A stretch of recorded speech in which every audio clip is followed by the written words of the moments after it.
ભરૂચમાં કરોડો રૂપિયાના ખર્ચે નિર્માણ પામી રહેલ રસ્તાની ગુણવત્તાને લઈને વિવાદ સર્જાયો છે। મુખ્યમંત્રી સડક યોજના અંતર્ગત બની રહેલ રસ્તાની ગુણવત્તા પર કોંગ્રેસ નેતા શેરખાન પઠાણે સવાલો ઊભા કર્યા। શેરખાન પઠાણે રસ્તા અને સ્લેબ ડ્રેનની ગુણવત્તાને લઈને પ્રશ્નો ઉઠાવતા મામલો ગરમાયો છે। શેરખાન પઠાણના વિવાદિત આરોપ સામે ભાજપના ધારાસભ્ય રીતેશ વસાવાના સમર્થકોએ આવ્યા અને તેમણે આક્ષેપોને પાવિહોણા ગણાવ્યા। શેરખાન પઠાણ આ મામલાને રાજકીય મુદ્દો બનાવતા હોવાનો આરોપ લગાવ્યો। સાથે જ આઝાદીના 75 વર્ષ બાદ રસ્તાની કામગીરી શરૂ થતાં સ્થાનિકોએ હવે સરકારનો આભાર માન્યો।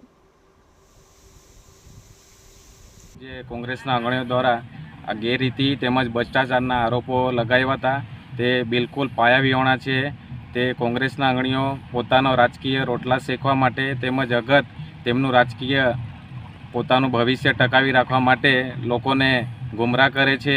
અમે આદિવાસીઓ અત્યારે જાગૃત થઈ ગયા છે, શિક્ષિત બની ગયા છે, જેથી કોઈની વાતોમાં આવવાના નથી। આઝાદીના 78 વર્ષ વીતી ગયા પણ આ રસ્તા બન્યા નહોતા। એનાથી ઘણી મુશ્કેલીઓ હતી અમારા ગામજનોને, તેમજ કાકડપાડામાં જવાના આવવાના બહુ મુશ્કેલી હતી। નિશાળમાં છોકરા ભણવા આવે એને બી ખાડીમાં ઉતરવાના બહુ મુશ્કેલી પડતી।